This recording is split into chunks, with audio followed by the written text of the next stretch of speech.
All right, guys, I appreciate y'all following along. I've got a special video that's a little bit different from what we normally do. I got my good friend Greg Wyatt here. We're in Summerville, Georgia, and Greg Wyatt, he's a friend of mine, and I've known him since I was 15, 14 years old. And he started out being a car salesman, and he had a dirt track career, and he started out with his father laying block. And me and him's become friends, and we're gonna do a little quick video today and talk about his new shop, garage, showroom, museum. There's a lot of different ways to quantify it. And the neat thing about it is you're gonna see in our video today, but you can come and actually take a tour here. I think it's $20. $20, Monday through Friday, 10 till 5. 10 to 5. Saturday, 10 till 2. If you're in the area, Summerville, Georgia, you can look it up on the map. We're in the northwest corner of Georgia. We're probably 90 miles out of Atlanta to the north, and probably, 30, 40, 50 miles out of Chattanooga, kind of to the southeast. Right. And so it's a great little location. And so you are now a classic car dealer. Classic Corvette. Corvettes. So you specialize in Corvettes. Specialize in Corvette. So when did you start doing that? 1980. Prior to that, I had normal cars, a few normal cars, selling normal cars. Oh, and like trucks. just like a used car dealer. Right. I remember that. Yeah. Right up there where the Mexican restaurant Right. is now. Where I started with the vintage Corvette business right there. That's right. But so then you got in the Corvette business. So you were like buying at that time, and I apologize to all the folks watching. They're going to find out quick that I'm not a car guy. I appreciate them, but I don't understand them. So you were buying vintage Corvettes, and Corvette started in the 50s? 53. 53 was the first year. 53, and I started out buying the 53 through 62 for a short period there. Then I moved on to 67, 53 to 67. Right. Started doing those, and you know, a little more inventory. But that's where I started. So in this Corvette world, in these older cars, you have like what you call a survivor car. Right. Which that's a car that has been bought and taken care of, but you really haven't painted it, upgraded it. It's almost as if you bought it, took care of it in your garage, and then it survived. Factory original paint, interior, Right. completely original car, untouched, Yeah. survivor. So you know, we'll show you some examples of those. And then you have cars where you get the car and you clean it up really beyond the caliber of the car. Right. Then. Right. Restored to basically over restored condition from new. Really? From new condition, overdone, yeah. And so you started doing that, and you were probably selling the just everyday cars and then a few of these classic cars. Right. And then when did you make the shift? In 1980, Right. I went to total Corvette business, 1980. Okay, got rid of the Sold all the other cars on the lot. Because it's buy here, pay here, kind of one of those deals. A little, yeah, for just maybe 12 months, you know, not long at all. Right. Maybe 12 months. And you're like, this is no fun. No, and you know, got in. Of course, I had one of the old cars at that time, a personal car of mine that I Right. fooled around, fix it, sell it, Get another one, and that's kind of how the business got going. Right. You know, with one car.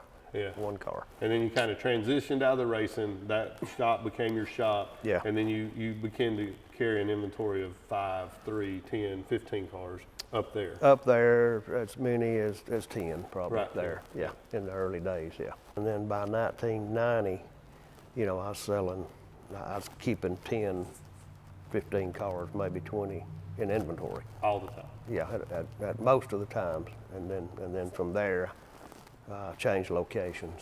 Right. Bigger place. Another neat thing about Greg, not only is he a race car driver, he has a couple of Cub Cadet airplanes, and he's a licensed pilot. And he, and somewhere in this period, you bought a piece of property and you put in your own airstrip, right? Yeah, in 94. 94. Bought a property, put in the strip, hangar, and eventually built a house there. Right. So I was on an airplane at around this time. That would have been what you would have probably started that business in 2000 over there. You moved over there. Moved over there, yeah, right about 2000. And I, you know, somewhere in 2005, I was doing a lot of work all over the world, and I was flying around, and I was on an airplane flying back from Europe, I think. And I had to sit by somebody come back from Europe, and it was a guy that was buying Corvettes, and or he had I forgot what his business was, but we were talking about Corvettes and this and that, and he said he buys it, and it was interesting because he says, well, there's really 4 guys in the world that do Corvettes, and I said, oh really? And I said, well, I got a buddy of mine that does Corvettes, which you've always heard that, right? Everybody's got a buddy that has a Corvette or a classic Corvette. You know, heck, I got a banker that had a Corvette. He starts listing off these guys, you know, one in Nevada and one in this and one in this, and he says, Greg Wyatt. And I said, well, I know Greg Wyatt. That's the guy I was talking about. He said, I doubt you know this guy. He says, he's just got a hangar and a bunch of cars, like 20 or 30 cars, like super nice cars, some of the top of the mark cars, in a little hangar in the corner of Georgia in the middle of nowhere. And I said, yeah, that's the guy. That's my buddy. I said, and I told him about circle track racing. And then one of those guys has died now that he mentioned to me. So, you know, Greg will be kind of modest, and it's kind of like, we mentioned that we live in Summerville, Georgia, and it's kind of like the ignorance of me when I grew up in Summerville, Georgia. I thought everybody had a Bobby Lee Cook. Right. You know, the guy that they filmed Matlock after. Right. And I just thought that every town kind of had somebody that influential. And it wasn't until maybe I was a little bit older that I found out that every state doesn't have the Masters. You know, every state doesn't have a golf tournament called the Masters. It's that. Right. And then, you know, my buddy that I went dirt track racing with and hung out, and, you know, and I'm like 15 and Greg's taking me like he's on my own kid and to the race, and, you know, and I'm riding around on the car holding the flag, and he gave me a shirt. I still have my shirt somewhere. They gave us these old gray, remember? Yeah, feature winner. Yeah, and I was tickled to death because, you know, I thought it was a big deal. He was won 18 in a row and probably won, how many you won, 50? But he gave me one of those shirts, feature winner shirts. And, you know, you had to win to get a shirt, so it was pretty special to me. And, but I didn't realize until I was sitting on that airplane, again, that in the Corvette world, in this very specific business of owning these classic Corvettes and restoring them, that, you know, you're probably one guy in 4, maybe one guy now 3 in the country that does this, and you're in Summerville, Georgia, so we tend to diminish it. So, right. You know, that's pretty cool, you know, right. that you've kind of reached that thing. I mean, I don't think people know, and you know, this may be something that we get out of the video, but, you know, some of these cars are $1 million. Exactly. Some of these cars are $100,000. Yeah, and, you know, exactly.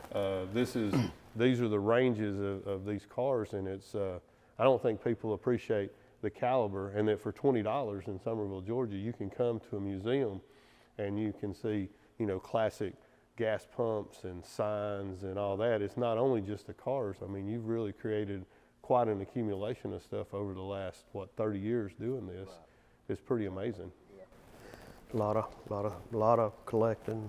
Of course, a lot of the stuff I've had for 30, 40 years, the signage and pumps and stuff like that. And that was kind of the direction that we wanted to go in this video, was to kind of introduce people. Right now, you can go to his website. It's Vintage Corvettes. VintageCorvettes.com. Yeah, that'll be it'll be really interesting for people to see and to understand, you know, what it is in here. And then you even have some other cars in here. Right here beside us, what is this? 66 yeah, Corvette. This white car. 64 one owner, unrestored, survivor. Okay, yeah. So we'll talk a little bit more about that. Right. Even in the shop back here, he's got a rolling chassis of a car that has been frame off restored. And I'm like, well, you did this? He goes, yeah. I said, well, why are these marks crooked and the tape's wrong and this? He goes, well, because to be correct, that's how they would have done it. Right. And there's even a photograph, he has it in there, of them assembling the cars in the plant, and you can see like the dusty handprints on the body, on the cars. and the chassis this, and it's painted, and they're just sitting around there smoking a cigarette, putting the car together. Right. And you got to remember, this is how they were doing it. Yeah. They didn't know that these cars, 60, 70, 80 years were going to be so desirable, they would have had great care. Right. But they were just building like a production pickup truck. A little production sports car. Yeah. Yeah. Yeah. They never dreamed that the cars would be 6 figures. Yeah. They never. Right. Yeah. Never dreamed. And that's another thing that we can kind of touch on. You know, we're probably kind of heading into a little bit of an economic downturn. You know, people that have invested in these cars. So you've been doing this since 1980. 1980. Yep. So in 1980 to now. So that's 20 years, another 20 years, 44 years, right. 42 years. In 42 years, these cars that you fixed up, have you ever seen like a car that you paid $20,000 for in 1980 or $30,000 or $40,000 Has there ever been a period where that car backed up in value? In my 42 years, I've never seen these cars, a correctly restored car, go backwards in value. Ever? Never, no. Yeah, you see, and you know, used to you could say that in real estate. We can't say that in real estate anymore. Right. You know, you could say that like what just happened with the cryptocurrency. You can't say that. Those guys lost all their money. Yeah. But if you buy correctly, if you buy the car correct, Right. you've never had one go backwards in value. Never seen any go backwards in value. And No. is that probably some of the people, you know, obviously we're not going to discuss the names of the people. I can name 20 names that everybody watching this video would know that have purchased cars or had their agents and come purchase cars. But do you think that's what they're using them for? They like them, and it's also a way that it's a way to kind of protect an investment. It's pretty much better than the money. The correct car, maybe with paperwork and NCRS or Bloomington Gold Judging. Now what is that? So you mentioned that NCRS judging in Bloomington. These are people that have like got together and they're representing this industry, so that if you get that level of rating or score. Right. NCRS is National Corvette Restorers Society.